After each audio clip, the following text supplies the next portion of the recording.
In medieval England, if you were accused of a crime, they'd make you grab a red-hot iron bar and walk 3 steps. Your burned hand would then be bandaged, and if it healed cleanly after 3 days, congratulations, God thought you were innocent. If it festered, well, hope you enjoyed having hands, because you were about to lose one.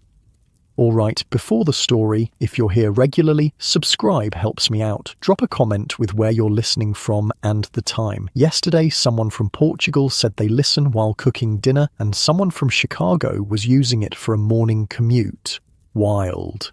We're heading to medieval England in a minute. First though, get comfortable. Seriously, take a second. Adjust whatever needs adjusting. You're not going to want to move once we start. The first thing that hits you is the smell. Not just one smell, but a symphony of them. Sharp wood smoke, sour, unwashed bodies, the musty reek of damp straw, and the unmistakable punch of animal dung. Your eyes crack open to dim grey light filtering through a single small window, just a hole in the wall, really, covered with a scrap of stretched bladder skin instead of glass. You're not alone. The soft breathing and occasional grunt tells you that even before your eyes adjust enough to make out the shapes, your family, all of them, are packed around you on the packed earth floor. And not just your family. In the corner, something large shifts and snorts. The pig. Of course the pig is inside. It's winter and you need the body heat. The cold hits next, wrapping around your face like a wet cloth. Your breath forms little clouds that hang in the air before dissolving. The single ember in the central hearth has nearly died, and someone needs to bring it back to life before everyone freezes to death. That someone, naturally, is you. Wake up, a voice croaks nearby. Your mother. She doesn't need to say more. In the 13th century English winter, you're always one careless morning away from disaster. A dead fire means no warmth, no cooking, and potentially no survival. You force yourself upright, your back complaining after a night on the straw-stuffed sack you call a mattress. Something tickles across your arm. Just a flea, one of your many roommates. You've stopped noticing them most of the time, the same way you've stopped noticing the constant itch of your rough wool clothing, which you've been wearing day and night since October. Or fire's nearly out, you mutter, though no one needs the update. You stumble to the hearth, nearly tripping over your little brother, who's curled up closest to where the warmth used to be. Carefully, you pick up the small iron pot that contains last night's ember, protected all night to preserve this most precious resource. Starting a fire from scratch isn't impossible, but it's time-consuming and difficult. Time and energy you can't spare when the day's work is already looming. You feed the ember bits of dried moss and the smallest splinters of wood, gently blowing life back into the orange glow. The process is almost meditative, a ritual your hands know by heart, even as your mind slowly climbs out of sleep. When a small flame finally catches, something in your chest loosens. One more day where your family won't freeze to death, at least not from lack of trying. The smoke rises toward the hole in the thatched roof designed to let it escape. Most of it does. Some doesn't, filling the single room with a grey haze that makes your eyes water. But the smoke is also a blessing. It helps keep the insects at bay and even preserves the thatch itself, coating everything in a protective layer of soot. Get the water, your mother says, already kneading yesterday's dough that was left to rise overnight. The precious grain was ground at the Lord's mill. For a fee, of course, always a fee. You grab the wooden bucket and steel yourself for the cold as you push open the door, its leather hinges creaking in protest. The blast of winter air feels like a slap, but you're moving now, heading toward the village well. Outside, the sky is just beginning to lighten, a murky pre-dawn grey. Yours isn't the only column of smoke rising into the winter air. The entire village is waking up, 23 households of serfs, all bound to the same patch of land, all owing service to the same lord, whose manor house sits on the small hill overlooking your lives. The mud of the village path has frozen overnight, making footing treacherous. One bad fall and you could break something. A broken leg or arm in winter is a death sentence when you need to work every day just to survive. No work means no food. No food means death. It's that simple. Morning, grunts old Edwin as you pass. He's already butchering a scrawny chicken, his gnarled hands working with practiced efficiency despite the cold. Blood stains the snow around his wooden block, shockingly red against the white. Life is blood and dirt out here, no use pretending otherwise. Hard freeze last night, he adds unnecessarily. Morning, you reply. Any news from the travellers? Edwin's son is married to a girl from the next village over, making his house a rare connection to the outside world. News travels slowly in medieval England, carried by peddlers, pilgrims, and the occasional royal messenger. Heard the sheriff caught them poachers from Blackwood, Edwin says, his knife never stopping its work. They're to face the ordeal tomorrow. You suppress a shudder. Everyone knows what that means. The church might have officially banned trial by ordeal back in 1215, but in remote villages like yours, the old ways die hard. Those men will either plunge their arms into boiling water or carry burning iron. Their flesh will sizzle and their screams will echo, all to determine if God thinks them innocent or guilty. Poor bastards, you mutter. Poaching the king's deer is a serious crime, but a hungry family is a powerful motivator. You reach the well where a small crowd has already gathered. Nearly froze solid, says Anne, the tanner's wife. William had to break the ice with an axe. The village well is the centre of gossip and social life even in winter. As you wait your turn, you listen to the flow of information. Who's sick? Who's fighting? Who's been caught doing what they shouldn't? In a village of less than 100 souls, privacy is an unknown concept. When your turn comes, you lower the bucket. The rope burns your cold hands, another small pain in a life full of them. The water, when you pull it up, has slivers of ice floating on top. Walking back is harder with the heavy bucket. The water sloshes, occasionally spilling over to freeze almost instantly on your chapped hands. By the time you make it back to your hut, your fingers are numb claws. Inside, the fire has grown, and the one-room dwelling feels almost warm by comparison. Your father is up now, fixing the loose binding on his scythe. He nods at the water, but says nothing. Words are often scarce in the morning. There's too much to do. Your mother takes some of the water for the morning pottage, a thick porridge of oats and dried peas. It's what you eat most days, sometimes with a bit of salted pork if you're lucky. Today looks like it will be just pottage, plain, filling, and keeping starvation at arm's length for one more day. While it cooks, you help your younger sister milk the family's most prized possession, an elderly goat that somehow produces enough milk to supplement your diet. The goat is tethered in the corner opposite the pig, equally unhappy about the living arrangements, but too valuable to house outside where wolves or thieves might get it. She's giving less, your sister whispers, her small hands working the teats with practiced efficiency. Do you think she's sick? You examine the goat's eyes, looking for signs of illness. A sick goat could mean disaster. No, just old and cold, you reply, hoping you're right. We'll give her extra hay today. The hay itself is a precious resource, carefully stored in the small lean-to attached to your hut. Every blade represents hours of summer labour with the scythe, the drying, the storing. Nothing is wasted when winter starvation is always just one bad decision away. By now, the hut has filled with the smell of cooking pottage. Your stomach growls loudly enough for your mother to hear, earning you a sympathetic glance. The hunger is always worst in the morning before the first meal takes the edge off. Go check the snares before we eat, your father says, finally breaking his silence. Might be lucky.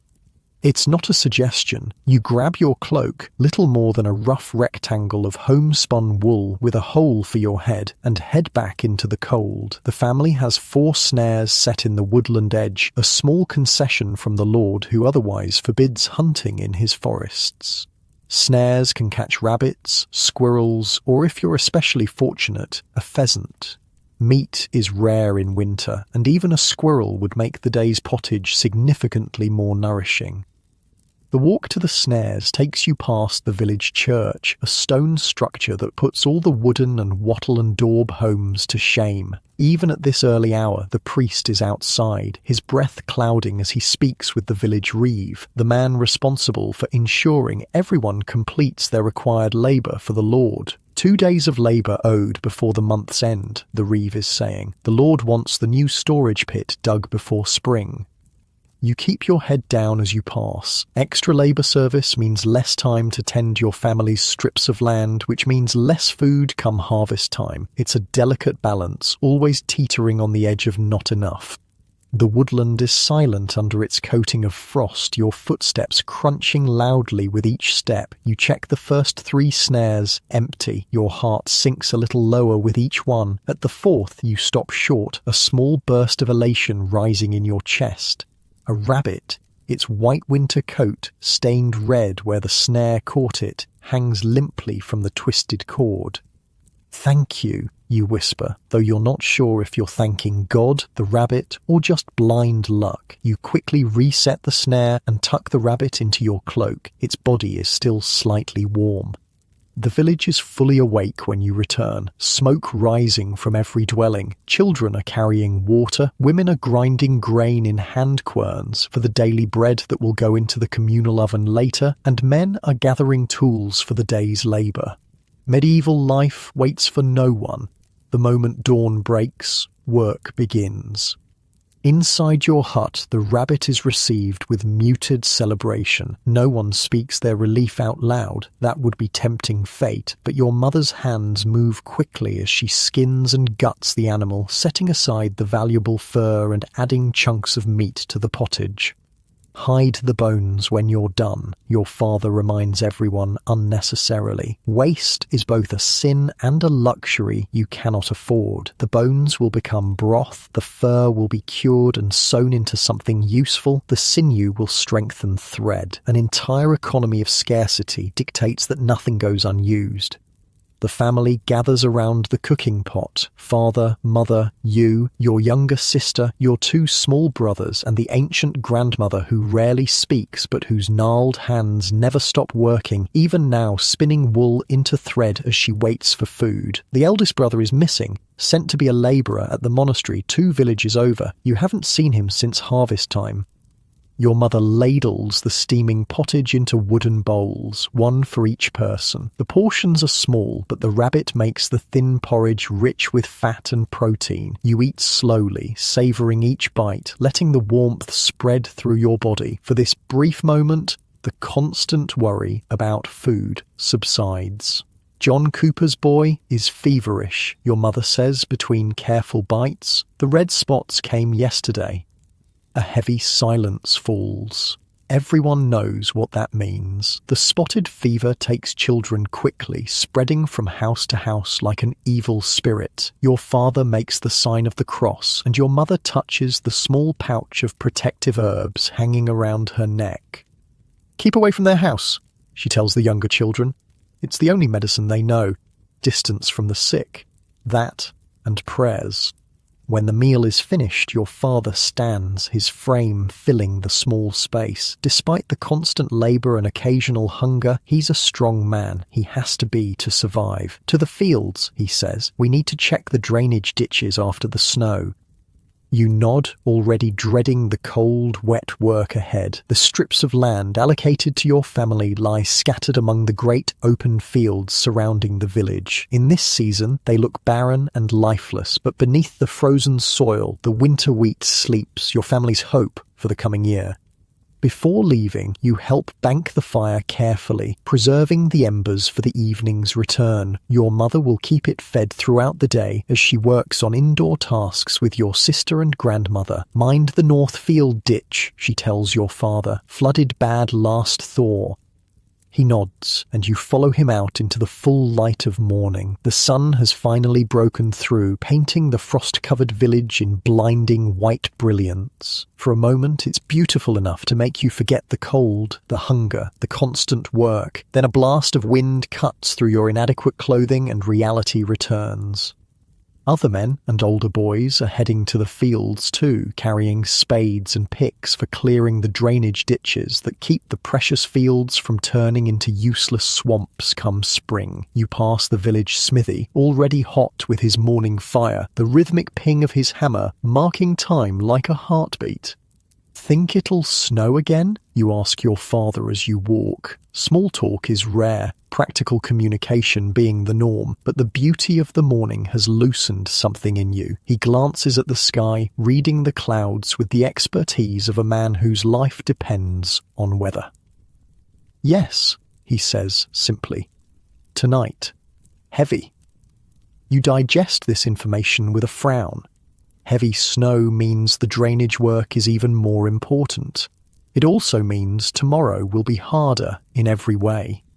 As you reach the edge of the village, the manor house comes fully into view atop its small hill. Stone-built and 2 stories tall, it represents a level of comfort and security so far beyond your experience it might as well be a castle in a storyteller's tale. Smoke rises from multiple chimneys, real chimneys, not just holes in the roof. The Lord's family will be eating meat today, and tomorrow, and the day after. They'll be warm, their work will be optional. Your father sees you looking. Eyes down, son, he warns quietly. Envy's a sin, and it doesn't warm your belly neither. You nod and turn away from the manor, facing the open fields that demand your labour. The sun climbs higher as you walk, but brings little warmth with it. The medieval winter has settled in for a long stay, and you'll face each day of it the same way. One task at a time, one meal at a time, one breath at a time. Survival isn't something you think about as a concept, it's just what you do. Every decision, from banking the fire to setting snares to fixing drainage ditches, is part of the endless work of staying alive in a world where nature and society seem equally determined to make that difficult. As you reach the first drainage ditch and plunge your spade into the half-frozen mud, you don't complain. The work is hard, but it's necessary, and necessity is the master you serve most faithfully, even more than the lord on the hill, or the king in his distant castle, or the god in his even more distant heaven. Your back already aching, you glance at the position of the sun. The day has barely begun. Hours of labour stretch ahead before you can return to the small comfort of your smoky hut. But that's life in medieval England, a constant negotiation with hunger, cold and exhaustion. You dig deeper into the frozen earth, your breath clouding in the winter air. The drainage ditch is half frozen, half mud, the worst possible combination. Your wooden spade, a treasured tool handed down from your grandfather, chips away at the ice while your feet slowly sink into the muck beneath. Your father works 10 paces ahead, his rhythm never faltering despite the cold that makes your fingers feel like useless sausages attached to your hands. Deeper there, he calls without looking back. Water'll pool if you don't clear it proper. You grunt in acknowledgement, too cold for words. The wind cuts across the open field like a knife, finding every gap in your clothing. No matter how many layers of wool and linen you wrap yourself in, the medieval winter always finds a way in. Hey, you there. The voice makes you flinch. It belongs to Walter, the manor's reeve, the man who ensures the Lord's work gets done by people like you. Selected from among the villagers but loyal to the Lord, the reeve walks a difficult line. Today, you follow Walter across the frost-hardened field, joining a sombre line of other men and boys being gathered from their own necessary tasks. No one speaks much as you walk. Complaining is pointless and potentially dangerous if it reaches the wrong ears. The new storage pit is an ambitious project, a massive hole being dug into the earth where the Lord can store grain away from rats, weather, and hungry peasants. The existing pit has served for decades, but the Lord wants more capacity, which means you'll be breaking your back digging frozen soil instead of protecting your family's food supply. The group of workers at the pit has swelled to nearly 30 men by the time you arrive. You recognise faces from your village and the next one over. Thomas with his missing front teeth, young Henry who got married last spring, old Edwin's middle son whose name you always forget.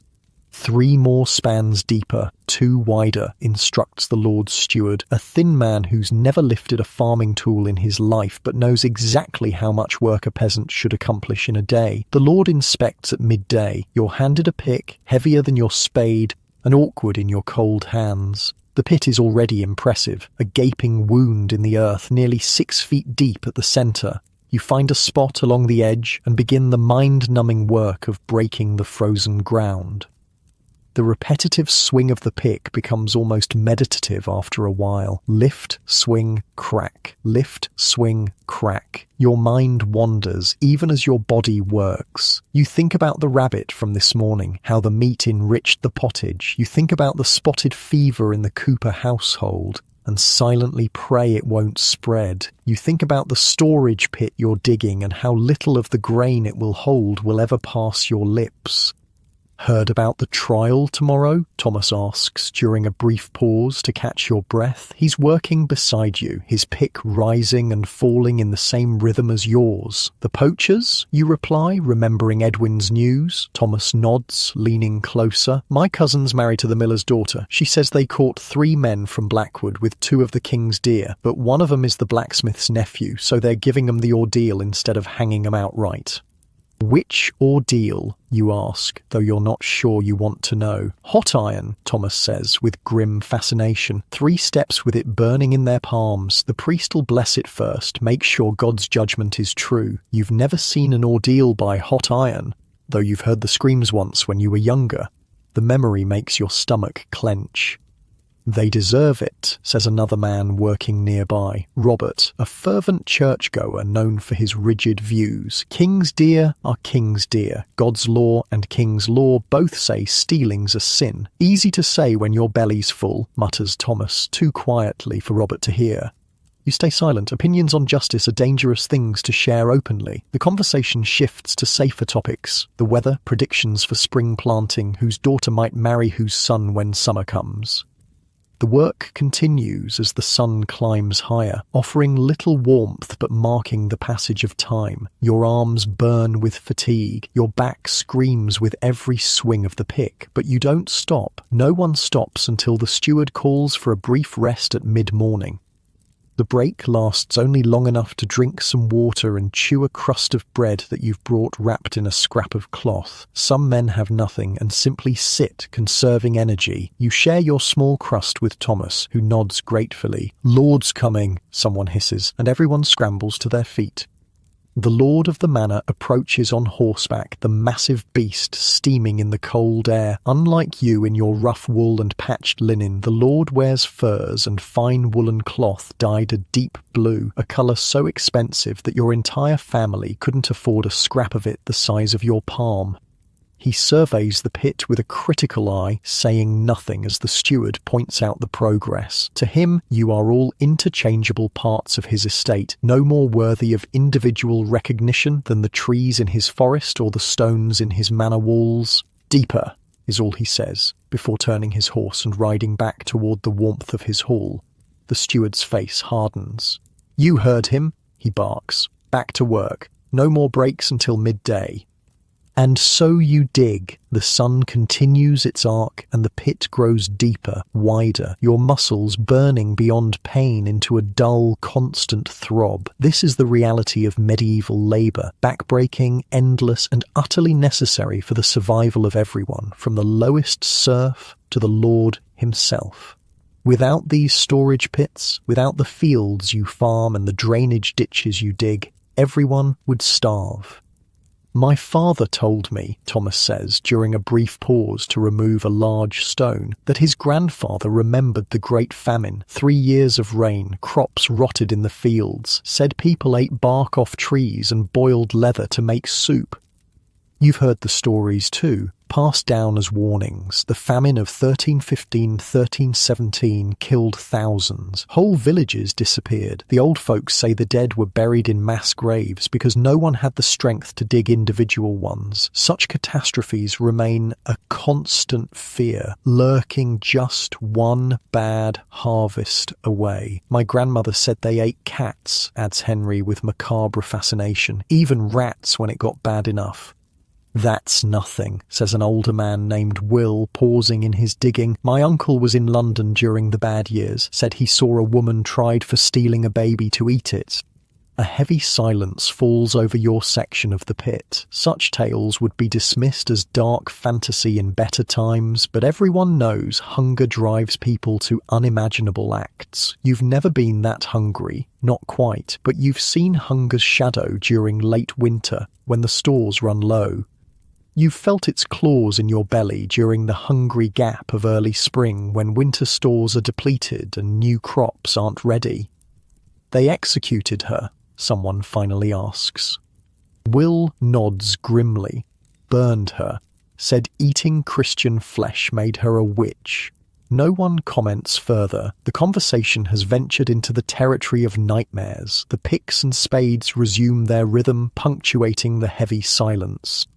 Midday finally arrives, announced by the distant church bell. The steward reluctantly calls a halt, allowing you to rest and eat whatever meagre lunch you've brought. For you, it's a small bundle containing a hard crust of bread and an onion, luxury compared to some years.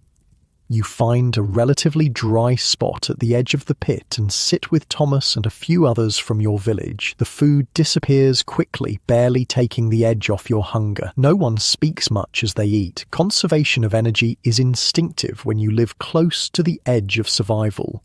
As you finish your last bite, a commotion from the direction of the village catches your attention. A group of men are marching down the road, surrounding three figures with their hands bound. "The poachers," Thomas whispers, excitement and dread mixing in his voice. "They're taking them to the church to hold them for tomorrow's ordeal." Everyone stands to watch the grim procession. Even from a distance, you can see the fear on the captives' faces. Three ordinary men who made the desperate choice to hunt the king's deer and now must face the judgment of both man and God. The manor's bailiff leads the group, his position of authority clear from his better clothing and the swagger in his walk. Behind him, 4 men-at-arms, rare in your small corner of England, surround the prisoners. Such a show of force for 3 hungry poachers seems excessive, until you remember that poaching isn't just theft, it's a challenge to the very order of society. If men can take the king's deer without consequence, what else might they take?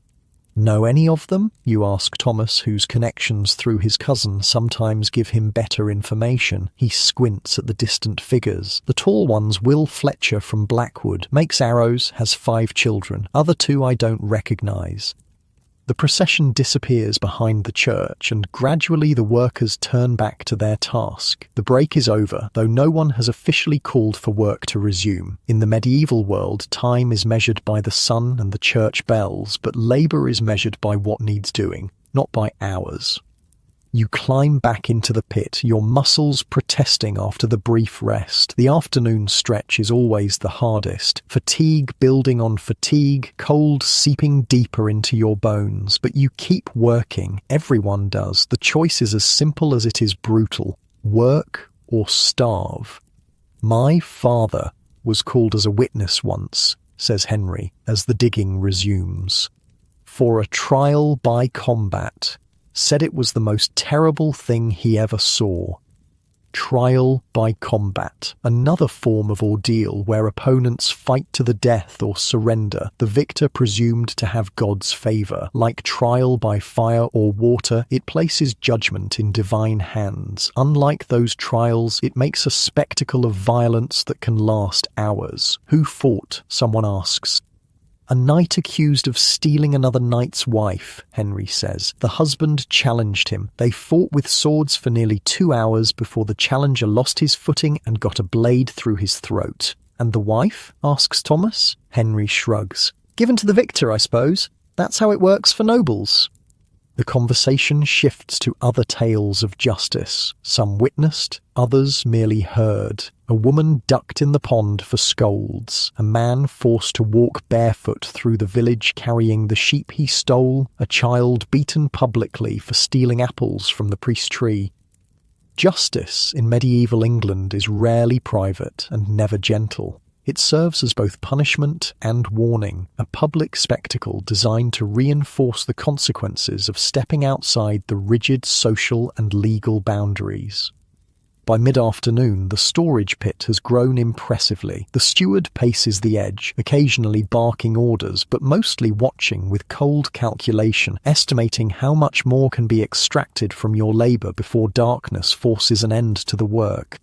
Your world has narrowed to the next swing of the pick, the next scoop of earth. Your body moves mechanically, conserving energy through efficient movement learned through years of similar labor. This is the physical reality of medieval survival. Bodies pushed to their limits day after day, year after year, until they finally break. "Someone's coming," calls a voice from the edge of the pit.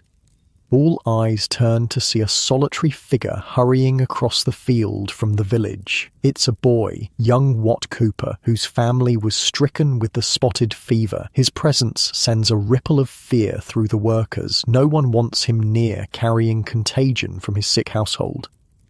"Stay back," shouts the steward as Wat approaches. "What business have you here?" Wat stops at a safe distance, his thin face pinched with cold and worry. "Message for Thomas Baker," he calls. His wife says come quick. Their boy's taken ill with the spots. Thomas drops his pick as though it's suddenly burning hot. His face drains of colour. "My William?" he asks, his voice cracking. "How bad?" Wat shifts uncomfortably. "Bad enough they sent me running." Without waiting for permission, Thomas scrambles out of the pit. The steward starts to object, then thinks better of it. Even he understands some emergencies outweigh the Lord's work. "Go," he says with grudging permission. "The rest of you, back to digging." Thomas runs toward the village without a backward glance, fear giving his tired legs new energy. You watch him go with a heavy heart. The spotted fever takes many children, especially in winter when bodies are already weakened by cold and limited food. Your own family has lost two, a brother and sister who now lie in the churchyard under small wooden crosses. "Poor bastard," mutters the man working beside you. "That's his only son." Work resumes with a sombre mood hanging over the pit. Illness is a constant companion in medieval life, striking without warning and often without mercy. You say a silent prayer for Thomas's boy, adding another to keep the fever from your own home. As the afternoon wears on, the sky begins to darken, with heavy clouds rolling in from the north. Your father's weather prediction is proving accurate. Snow is coming, and from the look of the clouds, plenty of it. "Finish up," the steward finally calls as the light begins to fade. "We'll continue tomorrow if weather permits." The relief is palpable as tools are collected and counted. The Lord's tools are too valuable to lose track of. Your shoulders and back scream with pain as you climb out of the pit. Your legs wobbly from exhaustion. The day's labour has left you drained, but it isn't over yet. There are still home tasks waiting. Animals to feed, firewood to gather, water to carry. You join the tired procession of men heading back to the village. Everyone walks with the same shuffling gait, bodies pushed beyond reasonable limits, but still moving forward because they must. This is survival in its most basic form, one step after another, one day after another. The village comes into view, smoke rising from multiple chimneys into the darkening sky. Despite its poverty and hardship, the sight stirs something warm in your chest, home such as it is. As you near the church, you notice a small crowd gathered outside. The three poachers are being led inside, their faces grim with the knowledge of what tomorrow will bring. The priest stands at the door, his expression unreadable as he prepares to lock them in for the night. You pause to watch, catching the eye of one prisoner, the tall one Thomas identified as Will Fletcher. There's no anger in his gaze, just a dull resignation that you recognize all too well. It's the look of a man who gambled for his family's survival and lost. Tomorrow he'll grasp red-hot iron and walk 3 steps while his flesh sizzles and smokes. If the wounds heal cleanly, a rare occurrence given the lack of proper medical care, he'll be deemed innocent by God and set free. If infection sets in, which is far more likely he'll lose a hand, or worse, all for trying to feed 5 hungry children. Justice is seldom fair in medieval England, but it's what you have. The alternative is no justice at all, a world where the strong simply take what they want without consequence. At least the ordeal gives him a chance, however small. You continue toward home, your thoughts troubled by the scene. The smell of wood smoke grows stronger, mixing with the earthy odours of animals and human habitation. Despite the coming snow and the exhaustion weighing down your limbs, you detour slightly to check the snares before darkness makes it impossible. The first 3 are empty, but the 4th holds another stroke of luck. A fat wood pigeon caught by its leg. Your spirits lift immediately. 2 meals with meat in one day is rare good fortune in winter. With the bird tucked inside your cloak, you hurry the rest of the way home. The snow begins just as you reach your door, fat, lazy flakes that promise significant accumulation by morning.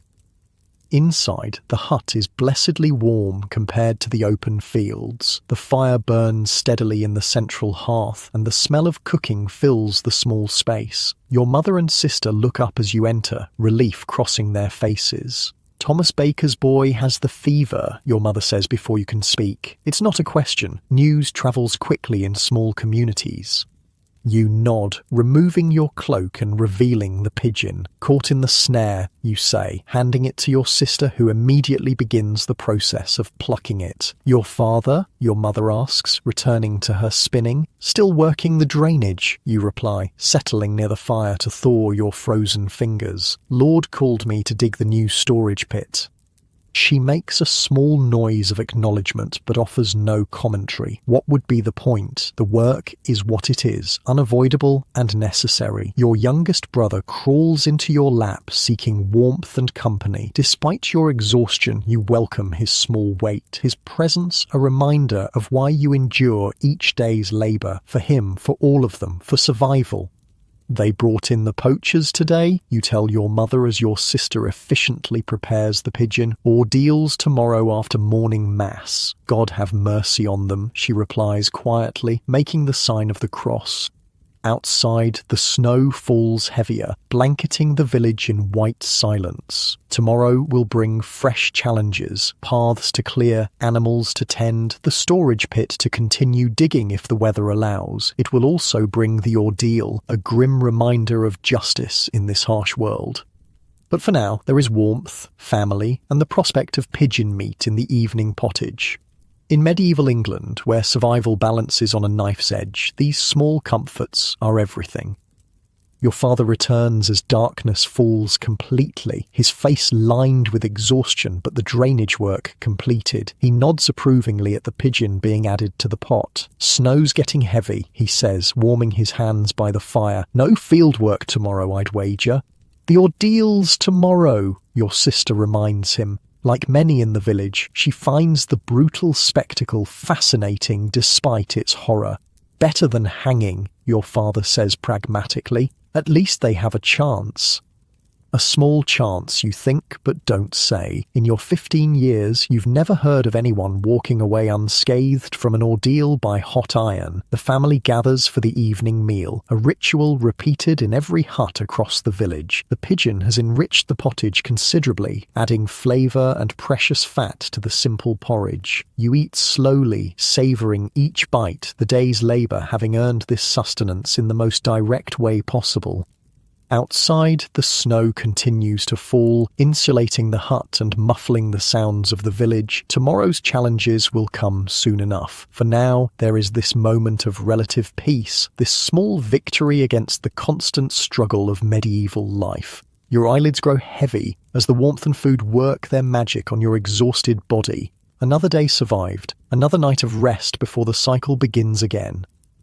Morning arrives with a world transformed. Snow blankets everything in pristine white, softening the hard edges of medieval life under a deceptively gentle cover. The temperature has dropped further overnight, and your breath hangs in the air like little ghosts that dissolve almost as soon as they appear.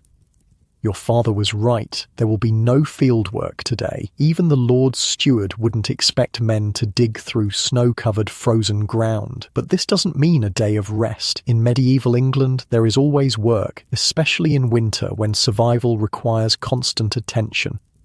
Market day, your mother reminds everyone, as the family huddles around the morning fire, blowing on fingers and toes to restore feeling. Market happens every Tuesday, regardless of weather, in the village green near the church. Today, with snow nearly knee-deep in places, attendance will be smaller than usual, but some will brave the cold to trade what little they have.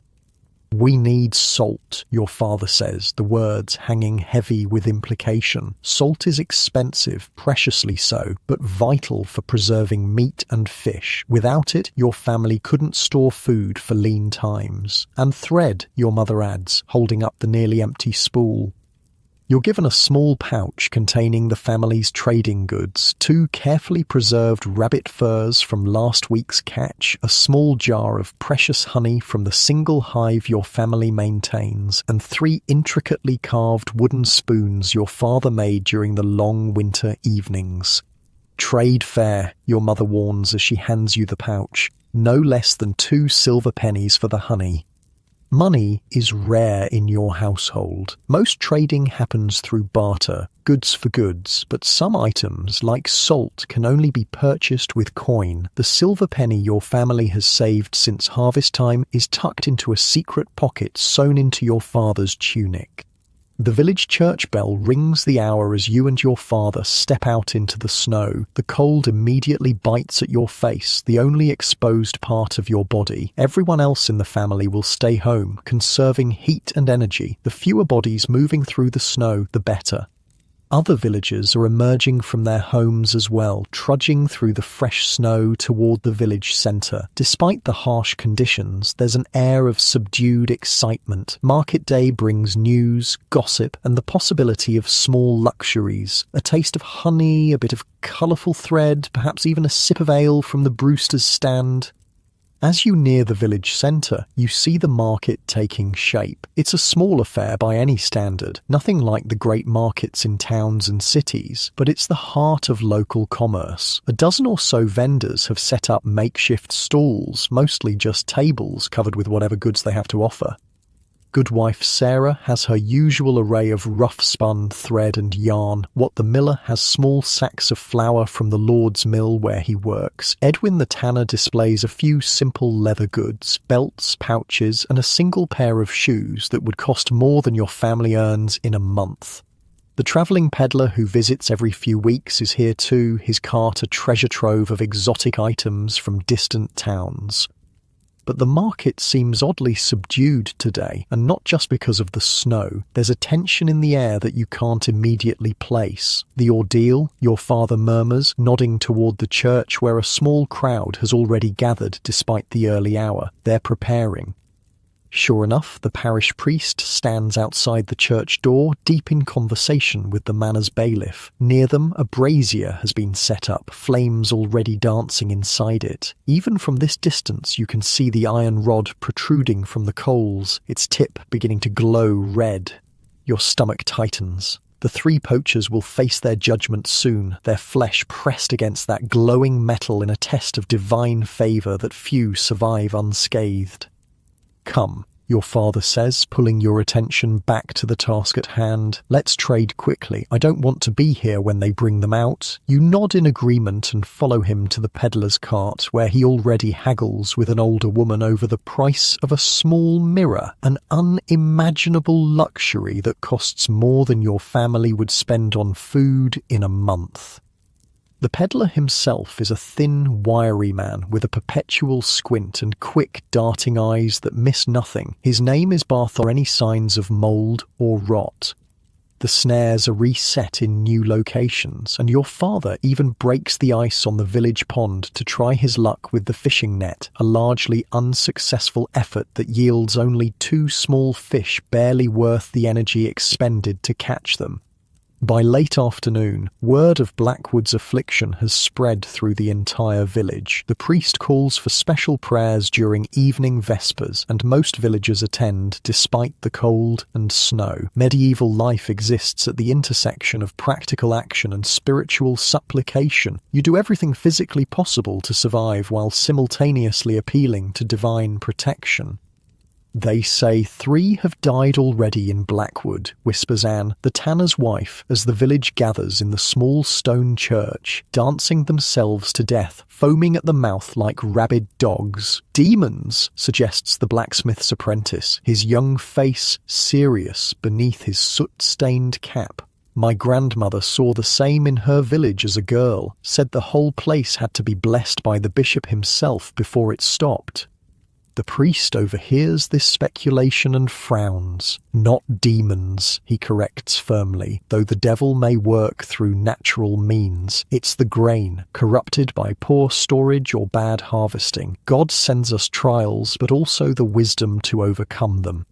It's a surprisingly practical view from a man whose life revolves around spiritual matters, but not unusual in medieval times. The division between natural and supernatural explanations isn't as clear-cut as it will become in later centuries. The priest can believe simultaneously in demonic forces and contaminated grain without seeing any contradiction.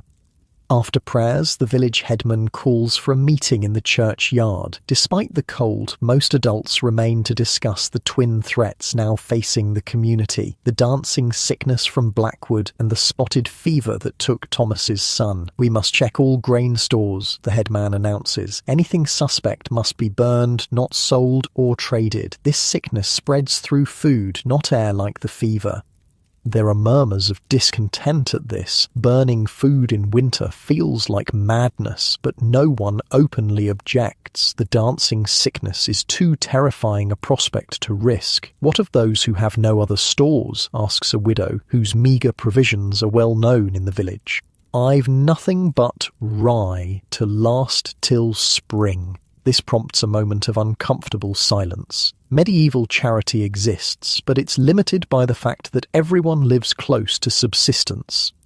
"The church has stores," the priest says finally. "Not much, but enough to help those in greatest need, and perhaps the Lord might open his granary for a fair price." Few believe this last suggestion will bear fruit, but no one says so aloud. The Lord's generosity rarely extends to reduced prices, even in times of crisis. As darkness falls, you walk home with your family, the church bells ringing the end of day behind you. The village settles into its evening routine. Fires built up for the night, animals fed their meagre winter rations, prayers said for protection through the cold darkness. Inside your hut, the evening meal is noticeably smaller than usual. A thin pottage with more water than substance, a harder sacrifice to bear after witnessing the ordeal and learning of the contaminated rye. But it's hot, and there's enough to take the edge off hunger, which is more than some can say. "Will we have enough?" your sister asks as she scrapes the last bits from her wooden bowl. At 12, she's old enough to understand the precariousness of your situation, but young enough to still voice the fears adults have learned to keep silent. Your mother's hand gently smooths her hair. "God provides," she says simply. "We've weathered worse winters." Whether this is true or merely the comfort a mother offers her children is hard to say. Memory has a way of softening past hardships once they're survived, while present dangers always loom largest. As night deepens, the family settles into sleep positions around the central hearth. Father and mother on one side, children on the other, grandmother in the warmest spot nearest the embers. The pig and goat shift in their corner, their animal heat a welcome addition to the hut's warmth. Outside, snow continues to fall, adding another layer to the white blanket covering the village. Inside, your family sleeps the sleep of the medieval poor, alert to danger even in rest, bodies never fully relaxing after a lifetime of hard labour and uncertainty. Tomorrow will bring new challenges, more food to find, more work to complete, more dangers to avoid. But for now, there is the simple miracle of another day survived, another night of shelter against the unforgiving medieval winter. You wake with a start, confused for a moment about the time. The hut is dark except for the glow of embers, and everyone remains asleep around you. It takes a moment to realise what happened. You've experienced what medieval people call first sleep.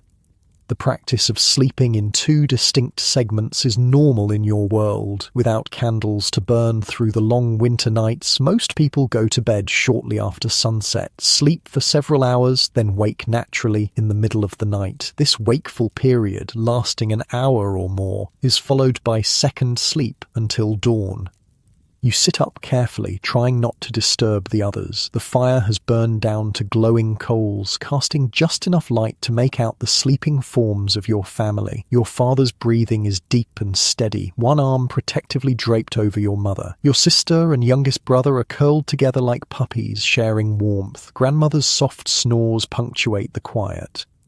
This middle-of-the-night waking isn't considered insomnia in medieval times. It's a normal, even useful part of the daily rhythm. Some use it for prayer, others for quiet contemplation. Married couples often take advantage of this private time for intimacy. Craftsmen sometimes work by the dim firelight, making small items or repairs. For you, it's a rare moment of solitude in a life where privacy is almost non-existent.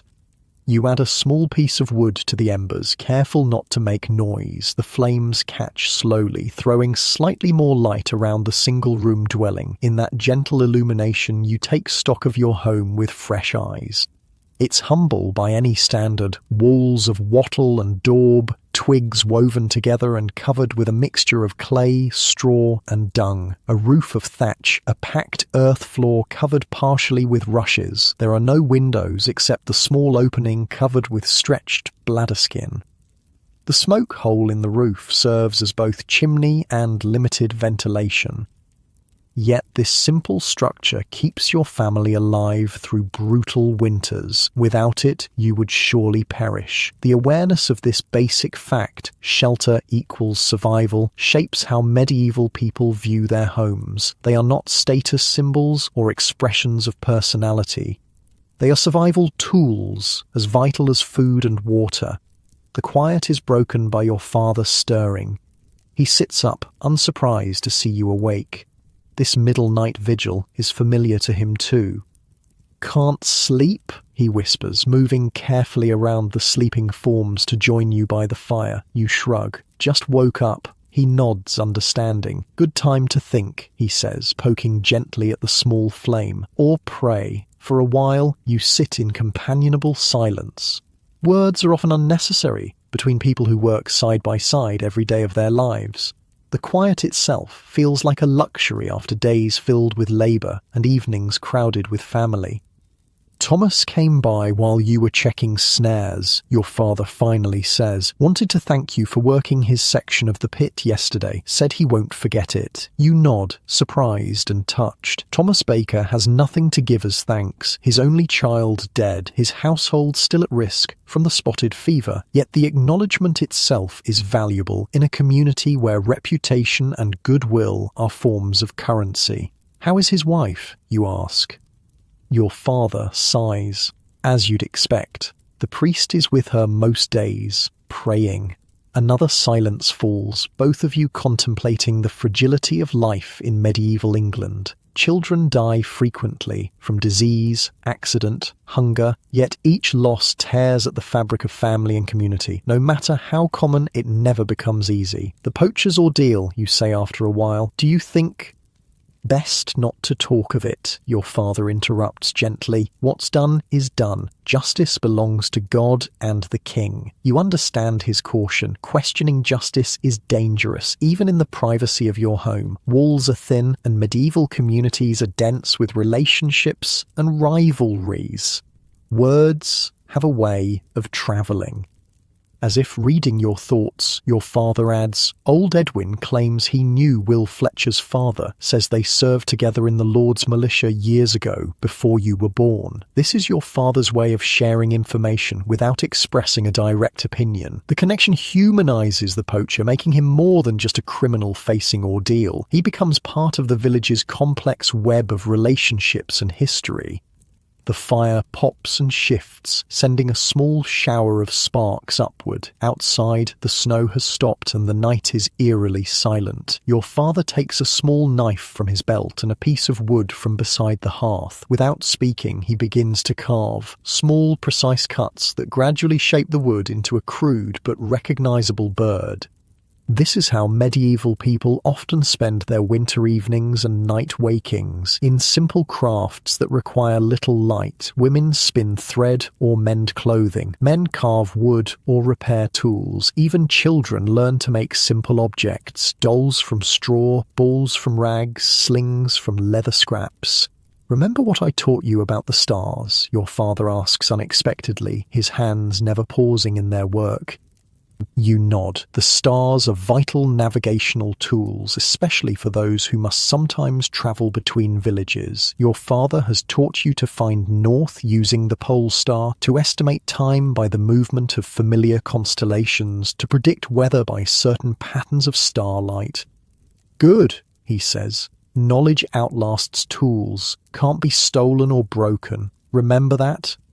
This is as close as your father comes to philosophy, practical wisdom distilled from a lifetime of survival. Medieval education for common people isn't found in books or schools, but in these moments of transmitted knowledge passed from generation to generation through direct experience.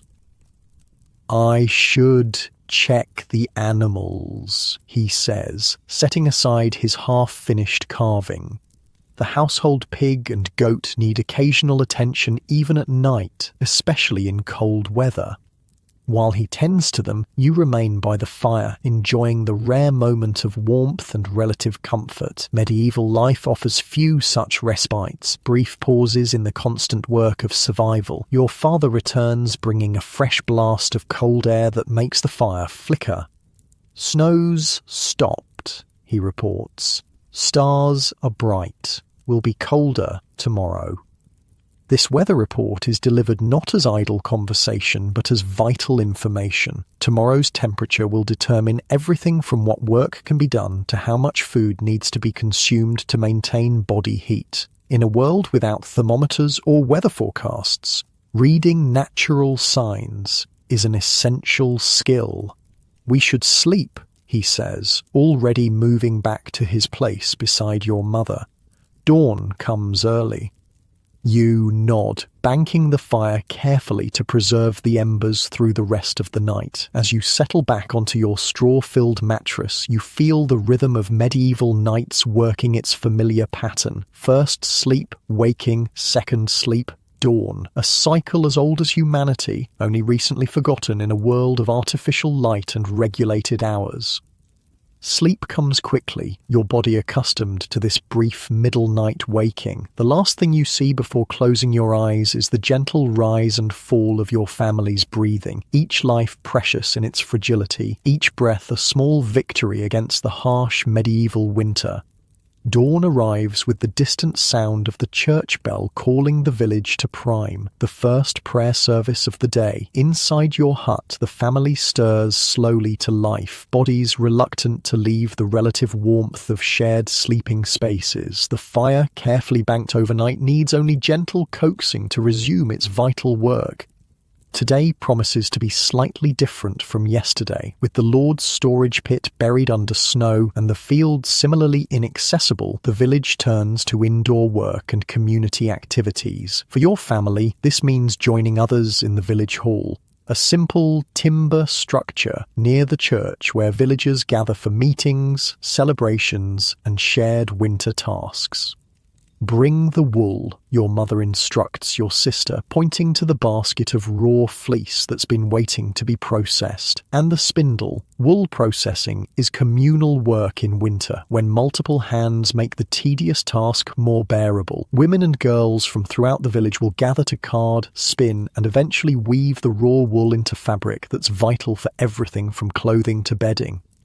Your father and brothers will join the men in repairing tools, making candles from saved animal fat, and carving needed implements for spring planting. This sexual division of labour is rigid in medieval England. Certain tasks belong exclusively to men, others to women, with little crossover except in emergencies.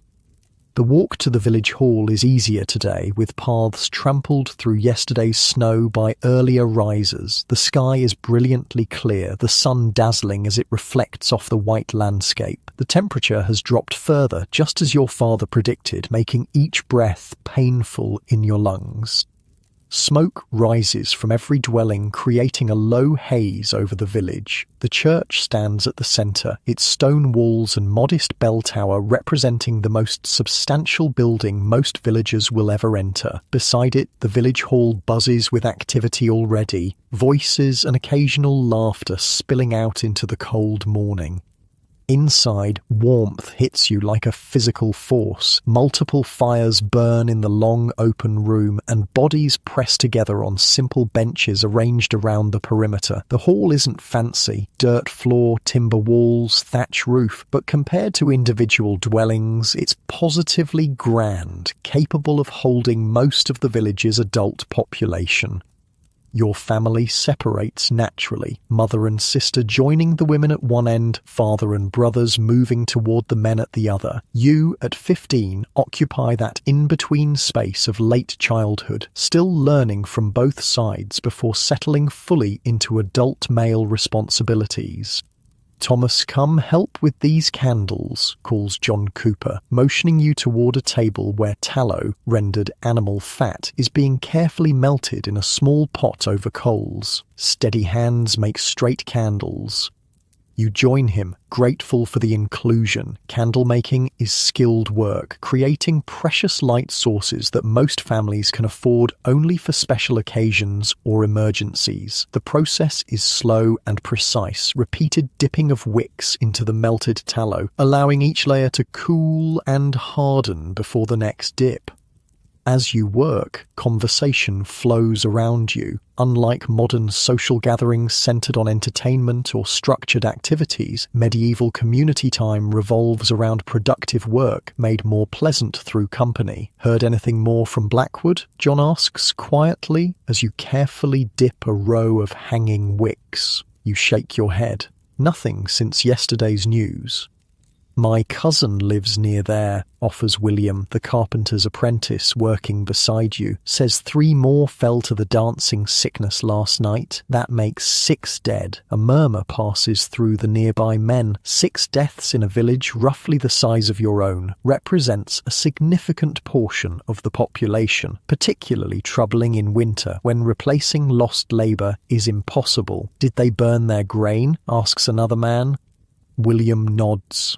Everything suspect. Still didn't help those already sick. The conversation shifts to other topics. Speculation about when the Lord will demand work on the storage pit resume, discussion of repairs needed for the village mill, debates about the best time to begin preparing fields once the snow melts.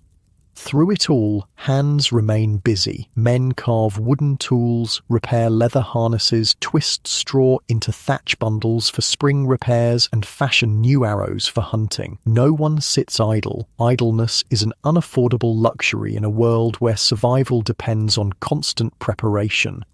At the women's end of the hall, a different kind of productivity unfolds. The rhythmic whir of spinning wheels and the soft thwack of carding paddles create a backdrop for feminine conversation. Women discuss child rearing, food preservation techniques, herbal remedies, and household management.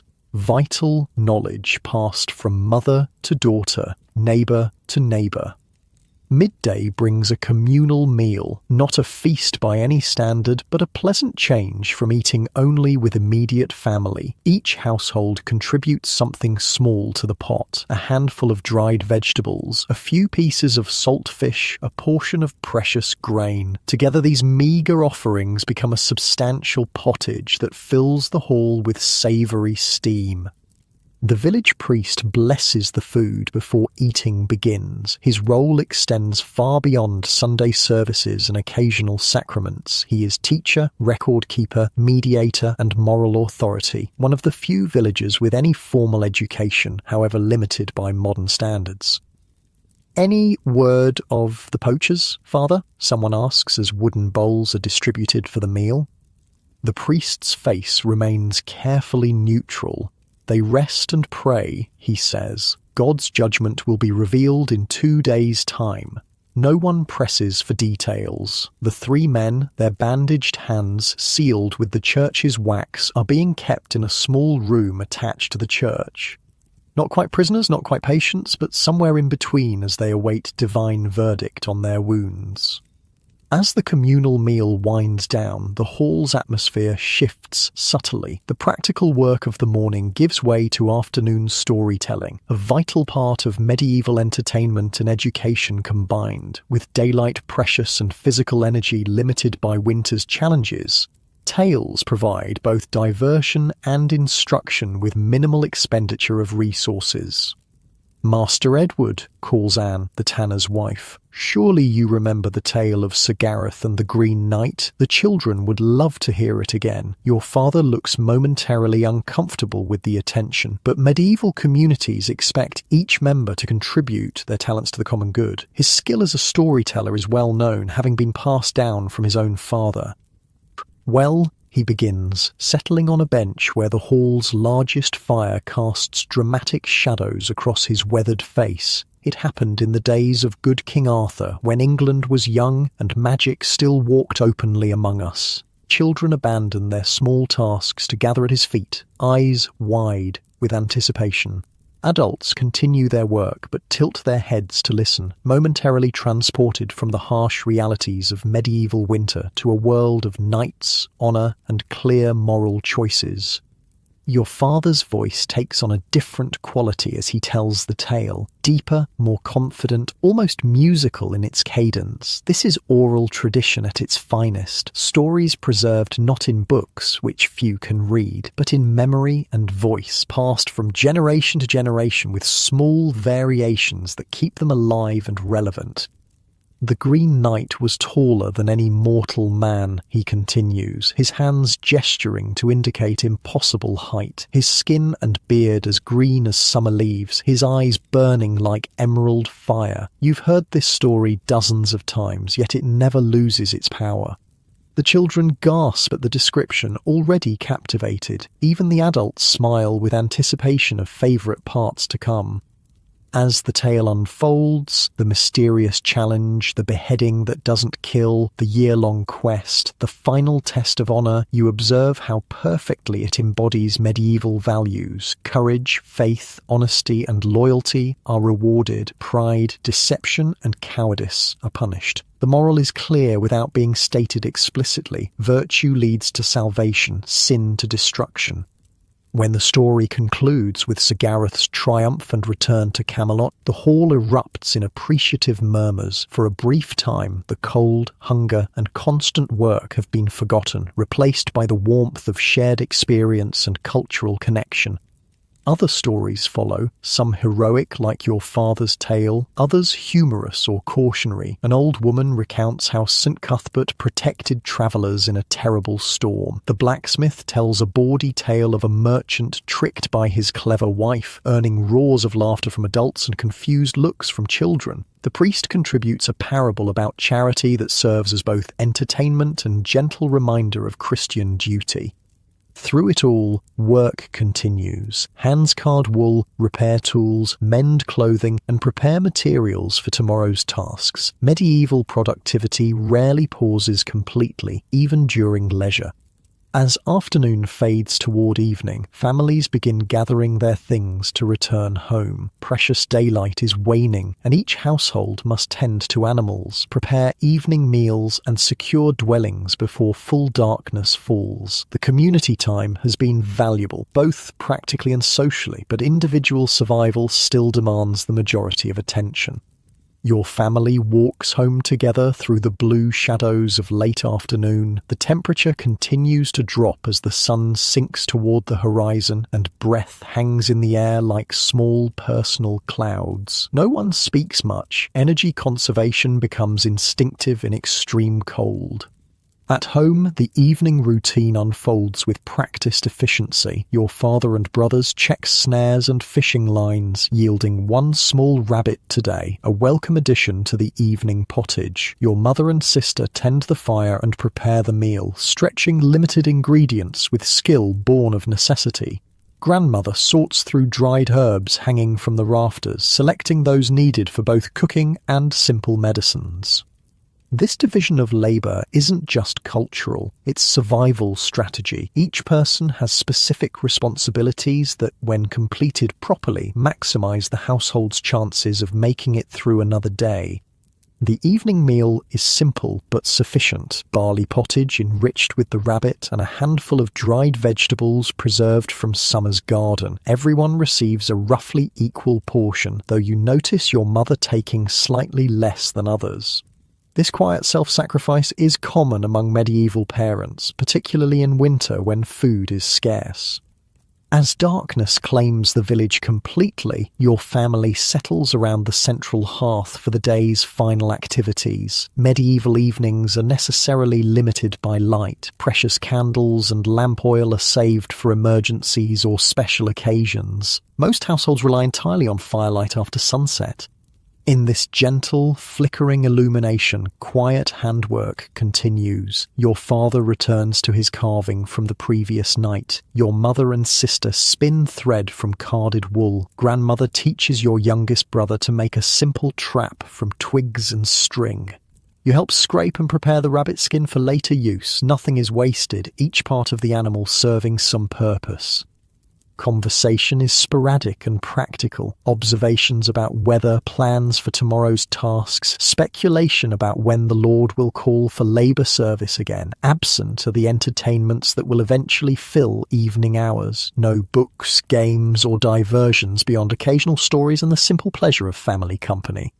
This routine, repeated in households throughout medieval England, represents a fundamental pattern of human existence that remained largely unchanged for centuries. Days structured by light and darkness, work divided by gender and age, survival dependent on community cooperation, balanced with family self-sufficiency. As the fire burns down to embers, your father leads the family in evening prayers, simple expressions of gratitude for another day survived and requests for protection through the night ahead. The formal Latin prayers of church services are replaced by straightforward appeals in the common tongue, reflecting the practical relationship medieval peasants maintain with their faith.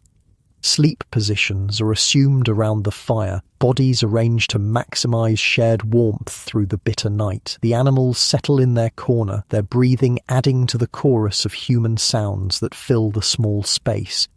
Outside, stars glitter in impossible profusion across the black winter sky. The village is quiet except for occasional dog barks and the creak of trees contracting in the cold. No artificial light pollutes the darkness, no mechanical sounds break the natural silence. Medieval nights are both profoundly dark and achingly quiet by modern standards. As you drift towards sleep, your thoughts return to the day's events. The community gathering, your father's storytelling, the simple pleasure of shared work and food. Tomorrow will bring new challenges, but for now there is the basic comfort of shelter, family, and the knowledge that you've survived another day in the precarious balance of medieval existence. Your breathing slows, joining the rhythm of those around you. First sleep approaches, then the middle waking, then second sleep until dawn calls you back to the endless work of staying alive in a world both harsh and beautiful in its simplicity. First sleep claims you quickly, your body surrendering to exhaustion born of cold and labour, but as midnight approaches, you stir once again into that peculiar state of middle-night wakefulness that medieval people consider normal. The hut is nearly dark, the fire reduced to faintly glowing embers that cast more shadows than light. The breathing of your family creates a gentle rhythm around you, some deep in slumber, others perhaps experiencing the same wakeful period but remaining still and quiet in their own thoughts. Outside, the winter night presses against the thin walls of your dwelling. Medieval nights are profound in their darkness. No streetlights, no passing cars, no illuminated windows, just vast, complete blackness broken only by starlight and the occasional glow of a night watchman's lantern in the village centre. This darkness breeds both practical dangers and supernatural fears. Your mind drifts to both as you lie awake, staring at the barely visible thatch above.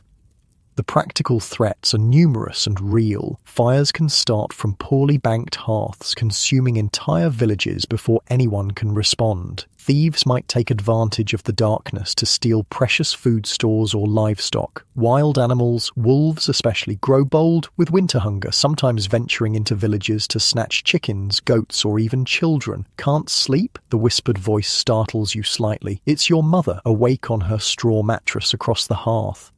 Just thinking, you whisper back. She shifts slightly, careful not to wake your father beside her. About what? The night, you say simply. What's out there?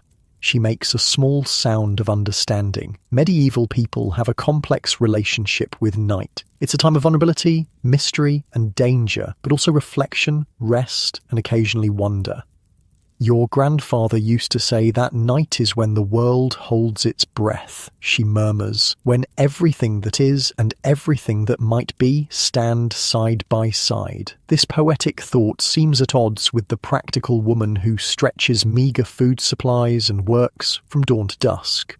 But medieval minds contain multitudes, practicality and mysticism often coexisting without contradiction. A sound outside draws both your attentions, the soft crunch of footsteps in snow passing close to your dwelling, the night watchman, most likely, making his rounds. The watch is an essential part of medieval village security. Men take turns serving as watchmen, patrolling through the night hours with lanterns, alert for fires, intruders, or other dangers. In larger towns, they might call the hours, but in your small village, they move in silence, their presence more reassuring than intrusive. Did I ever tell you about the night spirits your grandmother taught me to recognize? Your mother asks, her voice so soft it barely carries across the small space between you. You shake your head, then realize she probably can't see the gesture in the near darkness. No, you whisper. There are 3 kinds, she begins, her voice taking on the rhythmic quality of oft-repeated folk wisdom. The wanderers who mean no harm but may lead travellers astray, the watchers who guard certain places and must be respected, and the hungry ones who seek to take what isn't theirs to take. This categorization of supernatural threats reflects medieval understanding of an unseen world existing alongside the visible one, not quite religious doctrine, not merely superstition, but something in between, a framework for explaining the inexplicable. How do you know which is which, you ask, drawn into the tale despite your 15 years and growing practical knowledge of the world? Wanderers move with the wind and leave no footprints in snow or mud, she explains. Watchers stay in one place, a particular tree or stone or crossing, and hungry ones, she pauses. Hungry ones can look like anyone or anything, but animals always know. Dogs growl, cats hiss, horses refuse to pass. You think of the village dogs that sometimes bark at nothing in the night. Is it truly nothing, or something only they can perceive? And how do you stay safe? This is the crucial question. Medieval folklore always contains practical protection strategies alongside the identification of threats. Iron keeps wanderers at bay, a nail in your pocket or a knife under your pillow. For watchers, a small offering will do, a crust of bread or drop of ale left at their place. But for hungry ones, her voice drops even lower. For hungry ones, you need prayer, salt, and fire. And even then, it's best to simply stay behind closed doors when darkness falls. The practical wisdom embedded in these supernatural precautions is evident. Iron tools represent civilization and human craft. Food offerings acknowledge the importance of reciprocity and respect for local landmarks. Prayer, salt, and fire are all purifying elements that also provide real protection against mundane threats, human ill intent, food spoilage, and the dangers of darkness.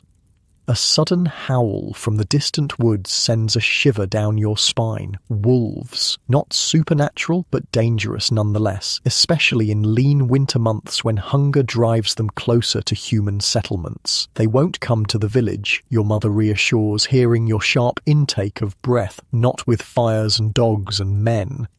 Most of the time, this is true, but village memory contains rare, terrible exceptions. A child taken from a doorway at dusk, a lone traveller found half-eaten on the road, livestock slaughtered in their pens despite precautions. These memories form another layer of medieval night fears.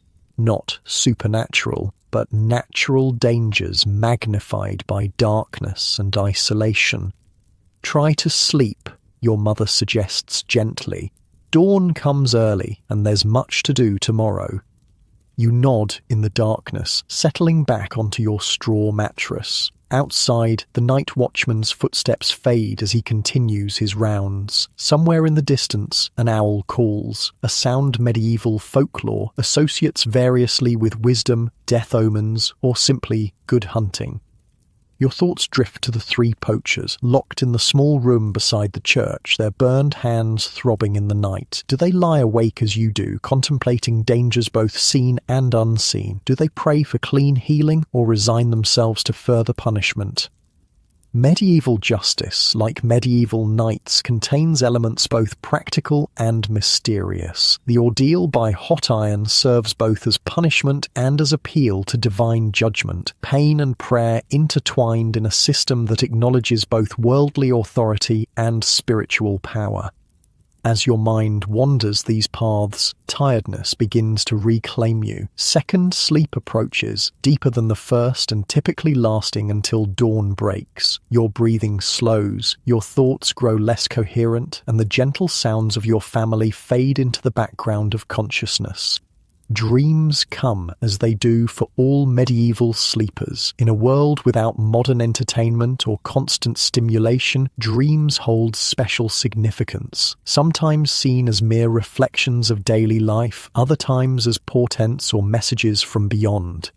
Your dream tonight is vivid, as winter dreams often are. You walk through the village, but it's strangely empty. The houses dark and silent. Snow falls, but makes no sound as it touches the ground. At the village centre, near the church, a figure stands, too tall to be human, wrapped in shadows despite the surrounding whiteness. The figure turns toward you, its face obscured but somehow familiar. It raises a hand, pointing toward the forest edge where something moves among the trees. Many somethings, their eyes reflecting firelight though no fire burns. You try to run but find yourself moving with dream slowness, each step requiring enormous effort. The shadowy figure watches without moving as the creatures from the forest edge draw closer, their forms shifting between wolf and human and something else entirely. Just as they reach the first houses, the church bell begins to toll, not the measured rings that mark the hours, but a frantic, continuous peal that signals emergency. Fire, attack, you can't tell, but the sound penetrates even the dream, growing louder until you wake suddenly, heart pounding, to real bells ringing in the pre-dawn darkness. Around you, your family is already stirring, confusion and alarm on their sleep-creased faces. "What is it?" your sister asks, clutching her blanket. "Fire?" Your father is already pulling on his boots, face grim. "One way to find out," he says, reaching for his heaviest cloak. Medieval village alarms are rare but significant. They call able-bodied residents to address whatever threat has emerged. No one ignores the summons, regardless of cold or darkness or personal reluctance. "Stay here," your father tells your mother, who nods and begins stoking the fire to full strength. If there's trouble in the village, having a warm hearth to return to could be vital. You follow your father into the bitter pre-dawn cold, the sky still black overhead though hints of grey touch the eastern horizon. Other men emerge from neighbouring houses, expressions questioning but movements purposeful. Everyone heads toward the church where the bells continue their urgent summons. The village centre is chaos. People gathering, voices raised in question and exclamation, the night watchman attempting to maintain order. By the church door stands the priest, his face pale in the torchlight. "What's happened?" someone calls from the crowd. The priest raises his hands for silence, waiting until the confused voices subside before speaking. "The prisoners are gone," he announces, his voice carrying in the cold air. "The poachers escaped during the night." A murmur runs through the gathered villagers. Escape is a serious matter, not just for the fugitives, whose punishment will be far worse if recaptured, but for the village itself. The Lord will hold the community responsible for failing to secure criminals under church protection. "How?" demands the village reeve, pushing to the front of the crowd. "The door was barred and guarded." The night watchman steps forward, his face tight with shame and fear. "I checked every hour, as instructed. At midnight all was well, but when I returned at the first hour past midnight," he trails off, gesturing helplessly. "The bar was removed from the outside," the priest says, his tone making clear what this implies. Someone in the village helped them. This revelation sends another darker ripple through the crowd. External threats, fire, wolves, wandering outlaws, unite a medieval community in common defense. Internal betrayal is far more troubling, undermining the mutual trust that village survival depends upon. "We must search," announces the reeve, taking charge of the situation. "Form groups of 3 or 4. Check every building, every shed, every haystack. They can't have gone far in this cold, especially with injured hands." The men quickly organize themselves into search parties, each taking responsibility for a section of the village and surrounding areas. You join your father and 2 neighbors, assigned to check the northern edge where the village meets the forest. Dawn is breaking as your group sets out, the eastern sky lightening to pale grey, though the sun remains below the horizon. The snow makes tracking theoretically easier, but the night's foot traffic, particularly around the village centre, has created a confusing maze of overlapping prints. "Look for blood," suggests one of your companions grimly. "Their hands would be bleeding through the bandages." It's a practical but disturbing observation. The burned flesh would indeed seep through even the church's careful wrappings, leaving telltale spots in the snow. Medieval tracking often relies on such details: blood trails, broken branches, disturbed ground cover, rather than the footprints that modern minds might prioritize. Your search reveals nothing in the immediate village area, so the group continues toward the forest edge. The trees stand like dark sentinels against the lightening sky, their shadows stretching long across the unbroken snow. Something about the scene reminds you uncomfortably of your dream. The snow, the forest, the sense of hidden watchers. "There," your father says suddenly, pointing to a subtle disturbance in the snow near a large oak tree. "Someone passed here, heading into the woods." The signs are faint but readable to experienced eyes. A slight compression in the snow, a broken twig, a smear of something that might be blood on the tree's rough bark. Your group follows the trail cautiously, aware that cornered fugitives might be dangerous despite their injuries. The forest in winter is eerily quiet, the snow dampening natural sounds and the cold keeping many creatures in their dens or nests. Your breath forms clouds that hang briefly in the air before dissolving. The light grows stronger as you walk, making the snow crystals glitter like countless tiny stars. "They're heading north," observes one of your companions after nearly an hour of careful tracking, "toward Blackwood."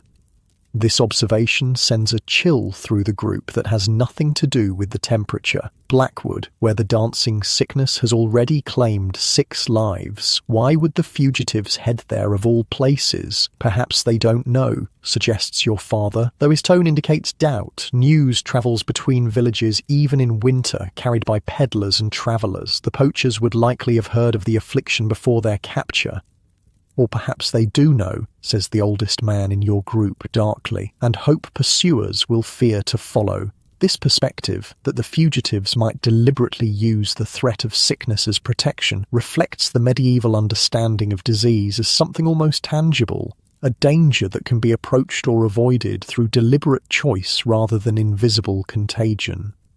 The trail leads deeper into the forest, eventually joining a narrow track that serves as a rough road between villages. Here, the signs become harder to follow. The packed snow of the path reveals less detail than the soft drifts among the trees. "We should turn back," your father says, after another hour of increasingly difficult tracking. "We're getting too close to Blackwood, and the others will be wondering where we are." No one argues. The morning is advancing, the sun now fully visible through the trees, and other duties wait in the village. Medieval time management always involves balancing competing necessities, in this case the pursuit of fugitives against the daily work of survival. The return journey passes in thoughtful silence. The escape will have consequences for the village. The Lord will demand explanation and possibly compensation for the lost prisoners. Someone within the community helped the poachers flee, which means trust has been broken, and the fugitives themselves face an uncertain fate, freedom purchased at the cost of exile, injury, and the looming threat of the dancing sickness in their apparent destination.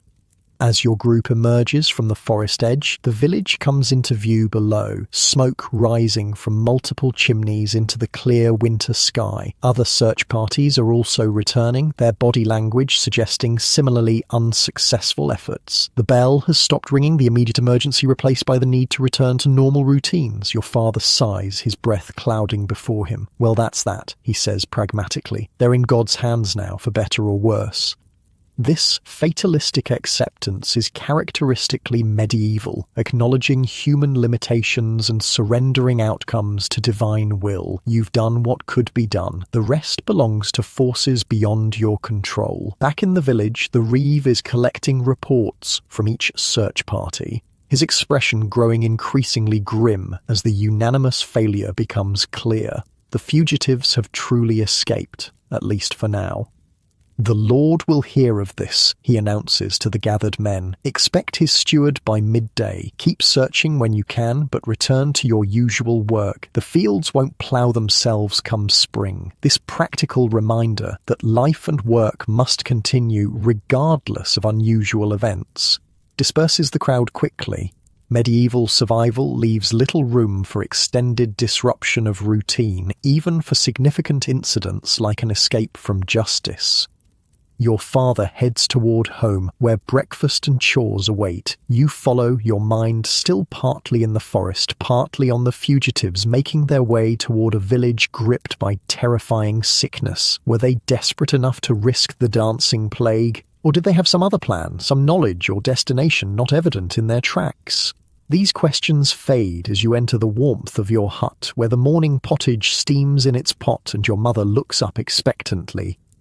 "No sign of them beyond the forest edge," your father reports, warming his hands by the fire. "They're long gone by now, most likely." She nods, accepting this outcome, as she accepts most of life's uncertainties. "Sit and eat before it gets cold," she says practically.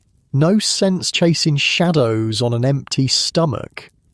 The family gathers for the morning meal, the unusual start to the day already being absorbed into the necessary rhythm of medieval life. The poacher's escape will become a story told around winter fires, embellished with details imagined rather than observed, its meaning shaped by individual perspectives on justice, mercy, and the complex web of loyalties that bind and sometimes divide a village community. Outside, the sun climbs higher in a clear sky, promising a bright but bitterly cold day. Birds venture out cautiously, searching for food in the snow-covered landscape. The village gradually returns to its normal activities, women spinning and weaving, men repairing tools and tending livestock, children carrying water and gathering firewood under careful supervision. Medieval life continues its precarious balance between order and chaos, certainty and mystery, natural and supernatural. Another day of survival begins, with all its challenges and small victories set against the backdrop of a world both simpler and more complex than modern minds often imagine.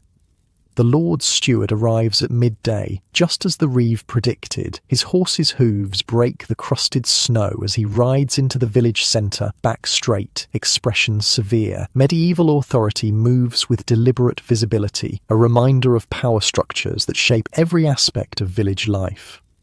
Word spreads quickly, and villagers gather at a respectful distance to witness the official response to the escape. The steward dismounts stiffly, his fine wool cloak and leather boots marking him as distinctly separate from the homespun-clad peasants watching in wary silence. 3 prisoners escaped during the night, the reeve explains, standing before the steward with his cap in his hands, a posture of deference required by medieval social hierarchy. We searched at first light but found only tracks leading north toward Blackwood. The steward's face remains impassive. The Lord is most displeased, he says, his voice carrying clearly in the cold air. Justice has been thwarted and his authority questioned. No one speaks. Medieval punishment often extends beyond individual wrongdoers to encompass entire communities deemed responsible for maintaining order. The question hanging in the frosty air is what form this collective punishment will take. The cost of the escaped prisoners will be divided among all households, the steward announces finally. 1 silver penny per family to be collected before the next full moon. A ripple of relief passes through the gathered villagers. Financial penalty is far preferable to physical punishment or increased labour service. Still, 1 silver penny represents a significant burden for families already stretching limited resources through the winter months. Additionally, the steward continues, the night watchman will receive 10 lashes for his negligence, and the village must provide 2 additional men for the Lord's household guard until the prisoners are recaptured. This harsher component of the punishment draws no visible reaction from the assembled villagers. Medieval faces learn early to hide thoughts that might be deemed rebellious or ungrateful. The designated watchman accepts his sentence with the same stoic resignation that characterizes much of peasant response to authority. Not approval, but acknowledgement that resistance is both futile and dangerous. The steward departs soon after delivering his judgment, leaving the village to absorb and adjust to these new demands on its resources. The reeve calls for volunteers for the household guard. Young men without families are preferred, as their absence will cause less disruption to essential agricultural work. Your family returns home to discuss the financial penalty in private. 1 silver penny, the same coin your father spent on salt just days ago, must somehow be found again before the full moon. We can sell the honey, your mother suggests practically, and perhaps 1 of the rabbit furs. Your father nods, mentally calculating values against necessities. The small fishing net might bring something too, he adds. We can make another before spring. This pragmatic approach to crisis, inventorying available resources, identifying what can be sacrificed, planning for replacement, exemplifies medieval problem-solving. Survival depends on both flexibility and foresight, the ability to meet immediate demands without compromising long-term viability. The conversation shifts to speculation about who might have helped the prisoners escape. This question has been circulating through the village all morning, suspicion falling on various households based on past friendships, family connections, or perceived sympathies. Best not to wonder aloud, your father cautions, his voice dropping despite the privacy of your home. Neighbours accusing neighbours leads nowhere good. He speaks from historical memory. Previous generations have witnessed how easily medieval communities can fracture under pressure, allegations of wrongdoing sometimes escalating to formal charges of more serious crimes. In a world without professional law enforcement or objective evidence, gathering suspicion alone can destroy lives.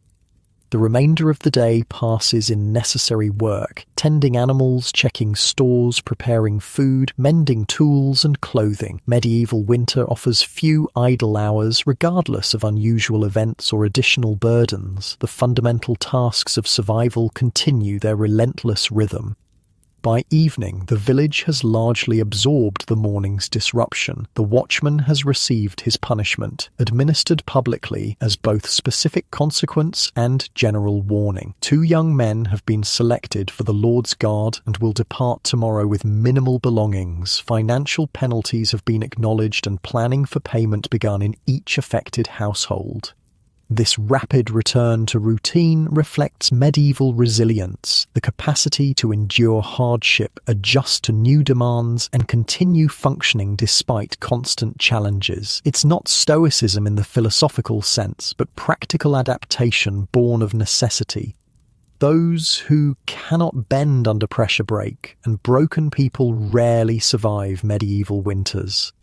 As darkness falls once more, your family gathers around the hearth for the evening meal. Another simple pottage, though slightly thinner than yesterday's, as adjustments for the coming penalty payment have already begun. Food represents both immediate sustenance and potential trade value. Reducing consumption now means having something to sell later. "Will we have enough?" your sister asks quietly, echoing her question from days before, but with new urgency given the additional financial burden. Your father glances at your mother before answering. "We'll make enough," he says firmly. "We always have." This confidence isn't baseless optimism, but hard-earned knowledge of family capability. Over generations, your ancestors have survived famine, plague, war, and countless winters. The current challenges are significant but not unprecedented in the long history of medieval peasant endurance. After the meal, instead of immediately preparing for sleep as usual, your father retrieves a small wooden box from beneath the straw mattress he shares with your mother. The box, one of the few items in the hut that might be considered decorative rather than purely functional.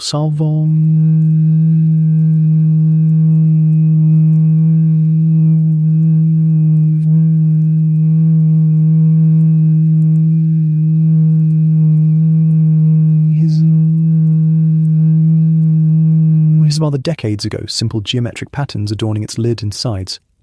The family watches with interest as he opens it carefully. Inside lie the household's few treasures: a small silver cross that belonged to your grandmother, a smooth riverstone with a natural hole through its center, believed to ward off nightmares, a tiny knife with an intricately carved bone handle, and a folded piece of parchment so old the creases have nearly worn through. Your father lifts out the parchment and gently unfolds it. Though you've seen it before on rare occasions, its appearance always creates a moment of reverence. Few peasant families possess any written document, making this one a manumission record freeing your great-grandfather from serfdom on another estate, particularly precious. "Our family has not always lived here," your father begins, his voice taking on the rhythmic quality used for important oral histories. 6 generations ago, our ancestor Godwin worked land near Winchester, bound to the soil as a serf with no right to leave or change his lord. The familiar story unfolds, how Godwin saved the Lord's young son from drowning in a spring flood, how the grateful nobleman granted freedom as reward, how the family eventually travelled north and settled in your current village as free tenants rather than bound serfs. "Even in the hardest times," your father continues, carefully refolding the precious document, "remember that our family carries this freedom. We may be poor in silver, but rich in choice and movement. Many cannot say the same." This perspective, highlighting relative privilege within an objectively difficult existence, offers powerful psychological sustenance. Medieval survival depends as much on mental resilience as physical endurance, on finding meaning and value that transcends immediate hardship. The small wooden box is returned to its hiding place, its contents once again concealed from casual observation. Such treasures, modest by noble standards but incalculably valuable to your family, represent both heritage and potential emergency resources. The silver cross, though cherished for its sentimental and spiritual significance, could be sold in truly desperate circumstances to buy food or medicine.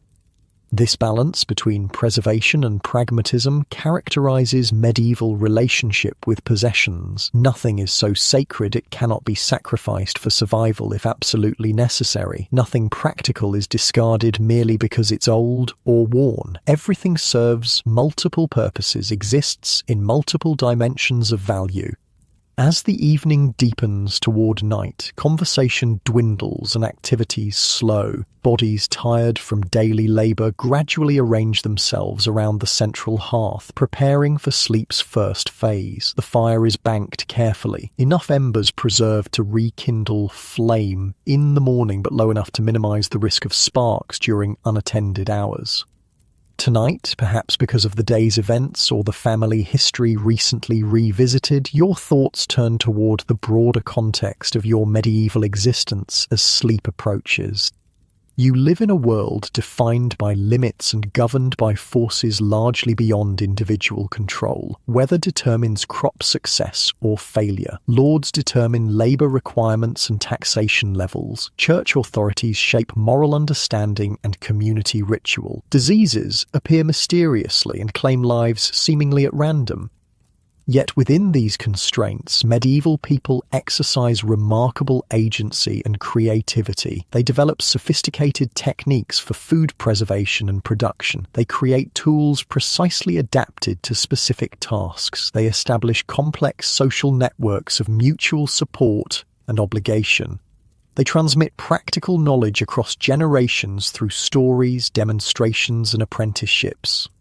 This paradox, severely limited power combined with impressive adaptability, defines medieval existence. It produces both fatalism and ingenuity, resignation and innovation, acceptance and resistance. It shapes the medieval mind into something simultaneously practical and mystical, conventional and creative. Your own family embodies these contradictions. Your father accepts the Lord's authority without question, yet carefully guards the document proving your ancestors' freedom. Your mother recites Christian prayers faithfully while sharing folk wisdom about night spirits inherited from pagan forebears. You yourself work the land according to ancient patterns while constantly seeking small improvements in technique or tool design. This complexity extends throughout medieval society. The lord who demands labor service also provides protection from external threats. The church that collects tithes also distributes charity in times of greatest need. The community that enforces conformity also ensures no individual faces hardship entirely alone. Understanding these balanced tensions helps explain how medieval people survived conditions that might seem unbearable to modern sensibilities. Physical hardship was mitigated by social connection. Material poverty was offset by spiritual wealth. Limited political power was balanced by intimate knowledge of local environment and resources. As your consciousness drifts toward first sleep, these reflections merge with more immediate awareness. The warmth of family bodies nearby, the faint glow of banked embers, the familiar smells of wood smoke and straw and unwashed wool. Medieval sleep arrives differently than its modern counterpart, not as escape from daily reality, but as continuation, the mind and body remaining attuned to environment even in rest. Dreams come, populated with elements from both today's events and deeper medieval consciousness. You walk forest paths, searching for escaped poachers, but find instead evidence of older presence. Stone circles, ancient trees, patterns pressed into earth by generations of footsteps following the same routes. The Lord's steward appears, transformed into something half human and half beast, demanding payment in strange coins that burn when touched. Village neighbours shapeshift between familiar faces and unrecognisable forms, friend and stranger simultaneously. Middle night waking arrives with the usual brief clarity. The hut is quiet except for soft breathing and occasional animal movements. Outside, the winter night holds both mundane dangers and mysterious possibilities, separated by boundaries more permeable in medieval understanding than they will later become. You lie awake briefly, listening to these small sounds of nocturnal existence before second sleep reclaims consciousness. This time, dreams are gentler, simple scenes of spring planting, summer harvest, autumn preservation. The seasonal rhythm that governs medieval life provides its own form of security, the reliable cycle continuing despite individual hardships or specific years of plenty or scarcity. Dawn approaches gradually, the darkness outside thinning to grey before acquiring the faint golden quality that signals actual sunrise. Medieval bodies, attuned to these subtle light changes through necessity, begin stirring toward wakefulness without artificial prompting. Another day begins, similar to yesterday in its basic requirements but distinct in its specific challenges and opportunities. This balance between repetition and variation characterizes medieval time perception. Days follow predictable patterns dictated by light, season, and social obligation, yet each brings unique combinations of weather, interaction, and circumstance. Your family rises to face these combined certainties and uncertainties with practiced efficiency. The fire is rekindled from preserved embers. Water is fetched from the well despite overnight ice formation. Animals receive minimal but adequate winter rations. Pottage is prepared from carefully measured ingredients, balancing immediate hunger against long-term supply maintenance. Medieval morning conversation focuses primarily on practical matters: which household member will handle which essential tasks, what resources require most urgent attention, how weather might impact planned activities. Yet beneath this pragmatic surface runs deeper awareness of community relationships, spiritual obligations, and historical continuity. "I'll check with Edwin about combining honey stores for market," your father says while pulling on patched leather boots. "He mentioned having some to sell yesterday. Together we might get a better price from the travelling merchant." This casual comment reflects sophisticated medieval economic strategy, recognizing how cooperation can improve bargaining position, identifying potential trading partners beyond immediate village boundaries, calculating relative advantages of different transaction approaches. "Take some dried apples to his wife," your mother suggests. "She mentioned wanting some for her winter cough." This addition demonstrates the complex interdependence of medieval community. Gifts, trades, and sales blur together in relationships maintained through multiple forms of exchange. The apples represent simultaneously economic value, medicinal resource, social currency, and insurance against future need. "I heard the priest say prayers for those with dancing sickness in Blackwood," your sister comments while carding wool. "Does that mean it's spreading?" The question introduces the day's underlying anxiety, neighbouring village affliction potentially approaching your own community. Medieval disease management relied heavily on isolation and prayer, with limited understanding of transmission mechanisms but practical recognition of contagion patterns. "We've checked our grain," your father reminds her, "and burned what looked suspicious. The rest we can do is pray and stay watchful." This response encapsulates medieval crisis management, practical precaution combined with spiritual appeal, neither replacing the other but working in tandem. Physical action demonstrates responsibility, prayer acknowledges limitation. Together they provide framework for facing threats beyond complete human control. As morning advances into full daylight, your family disperses to separate tasks, your father to consult with Edwin about honey sales, your mother and sister to continue wool processing, your younger brothers to help neighbours repair storm damage in exchange for future assistance. You are assigned to check snares and fishing lines, the daily protein search that might mean the difference between mere hunger and actual malnutrition.